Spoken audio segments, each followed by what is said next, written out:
How you doing?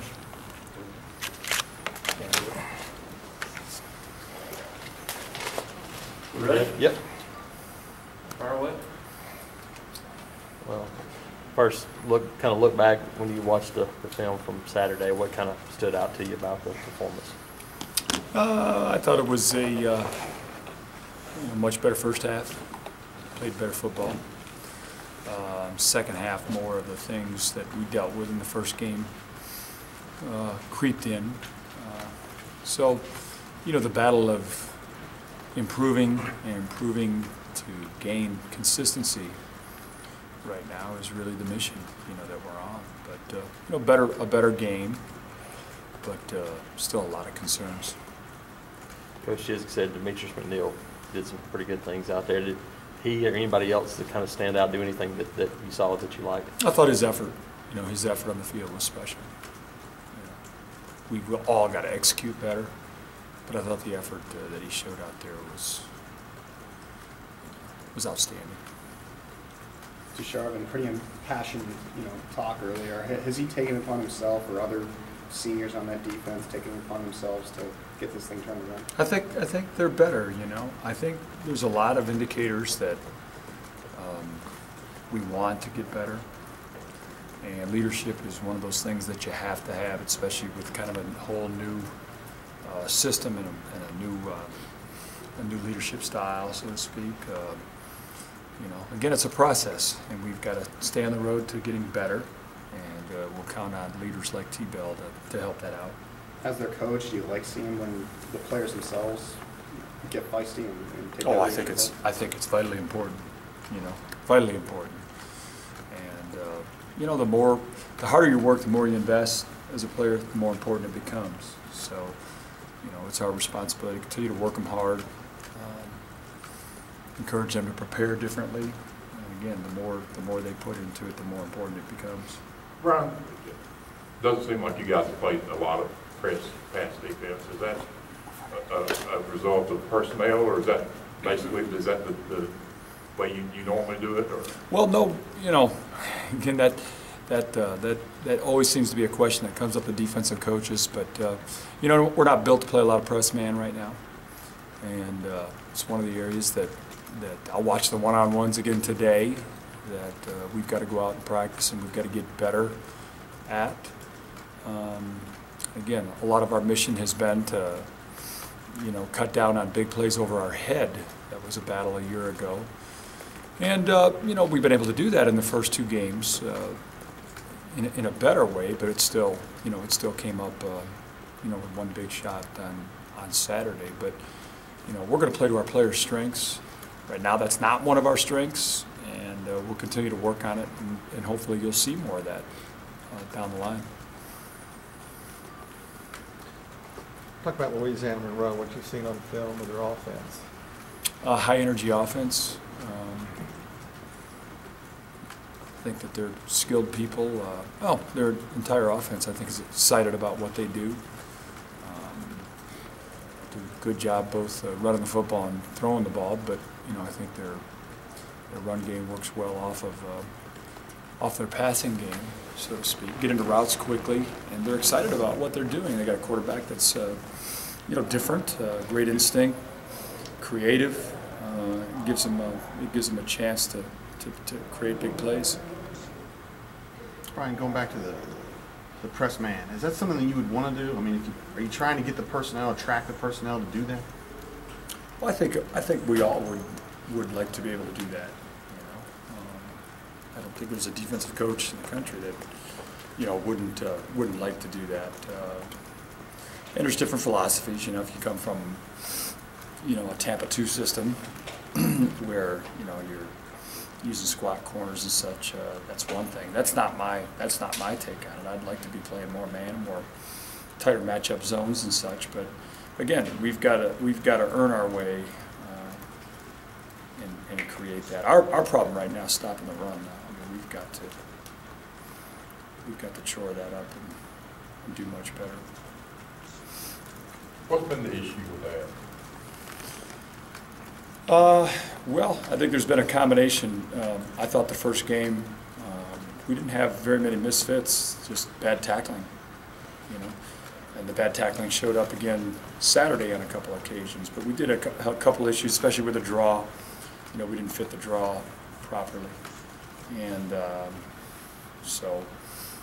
but one touchdown run, you know, we miss a couple tackles again, and off it goes. You know, we hit him in the backfield. So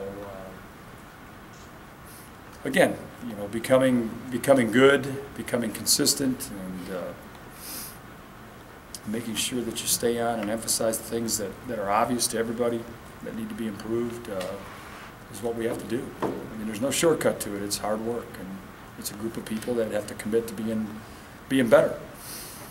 Yep. Those guys up front, you talked about wanting to get those guys across the line of scrimmage and then making more plays in the backfield. Getting off blocks, is it using their hands, being more physical, kind of all of the above?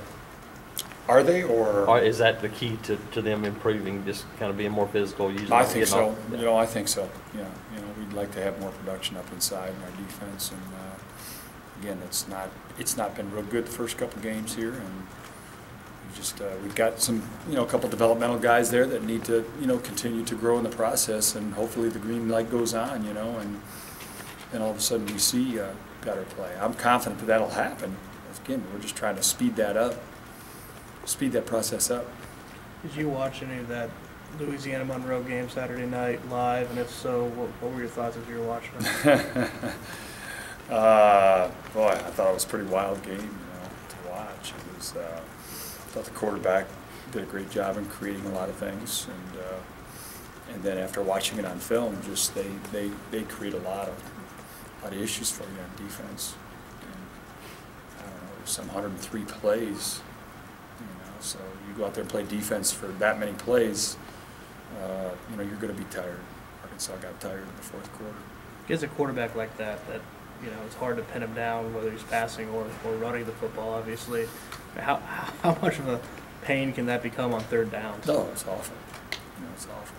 So it's one of the tough things. It's no different, you know, in the NFL. If you're coaching against Michael Vick or Cam Newton and Aaron Rodgers, I mean, it's the same thing. Their feet can kill you, you know. And so, you know, it's got to be one of the strategies of the game, how you control that. Is he similar to Todd Boyd? Similar challenges? Just, you know, I would say they're both creative, but in a different, definitely in a different way. How do you feel about your secondary right now?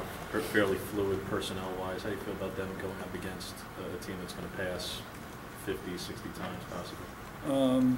I think that it'll be another great measurement and evaluation, you know, for us. We've got to be better there, and so you know, it's a great challenge. It's a, you know, again, all three phases, secondary, linebackers, and defensive line. We still have a lot of work to do, you know, to get to where we want to go, and certainly the challenge, you know, you talk about them throwing the ball 67 times last game. Certainly there's a great challenge to the secondary, but the guys up front are going to be key in that too, you know. But we've got to get a lot better back there. Brian, you said before the season that it was going to be a process, and your goal was to keep getting better. Has anything happened to surprise you, or has it kind of gone like you pretty much expected to in terms of making progress? Well, I wanted the process to be faster than it has been, for sure. I'm not surprised based on what I saw in, you know, training camp and scrimmages, and you know, I'm not totally surprised. Again, my disappointment last week was, you know, you felt like the first half indicated that, you know, there were some good strides moving forward, and then we came out the second half and looked a little bit like we did in the first game at times. But you know, there's just so much room for improvement in so many different aspects of becoming great on defense right now that it's an incredible challenge. You know, that's how I see it. my vision obviously is going to be different than you guys or fans because, I know the process well enough, and it just, it's not going to change overnight, but, we are moving in the right direction. I'm excited about the challenge, with the guys that, we face every day as coaches, and they face every day as players right now. That we just got to raise the bar. We've got to get better, and Saturday will be another opportunity. We You talked about, anticipate any personnel changes in this game? Am I anticipating? I would say yes to that. Yeah, as the season moves on, I would say yes. It's gonna remain an evaluation process throughout the season in my mind, and I think you'll see different guys in there, and give them opportunity and keep it competitive. I mean, we need competition right here in this building, and that's how you really can speed the whole thing up. I guess it would be doing good to ask you to do the changes you're going to do, No. we talked about run defense. 4 of your top 6 tacklers are secondary, 3 of them safeties. Are you okay scheme-wise with that happening, or No. what is the? No.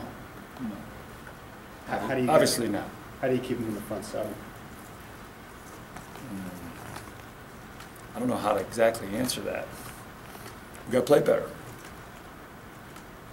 We got to play better. Is it a tackling issue at times, or is it just gaps? Some playmaking ability, ability to get off a block and make a play. You got to be able to do that. And I think in the college game that I've experienced here in the first couple of weeks, there's a huge premium on defensive linemen. With the way these offenses are spreading you out, you better have playmakers up in there, and that can whip blocks and win. And we've got to get better at it. And again, I'm not pointing at just defensive linemen. We misfit a draw. We misfit the draw at the second level, and but there haven't been a lot of misfits through the first 2 games. Which is a good sign. The bad thing about it is, we've got to make plays. Our guys know. They know that. Brian, your pad level in this last game, was it better or worse than what you saw in Clemson? Particularly, up front? I thought it was. I'll tell you where we just didn't do a good job. In their little stutter play, little counter plays. You guys see it. I thought they wore our 3 technique out. We didn't do a very good job. Against double teams and such. Like I hope we would. We've just got to be more stout in there. So that's the thing really that jumps out when you talk about pad level and leverage in that game was just how we handled double teams and got knocked out of double team gaps and just didn't play very well. Thank you. Appreciate it. All right, guys. Appreciate it. You have a good night. You too. Go eat that.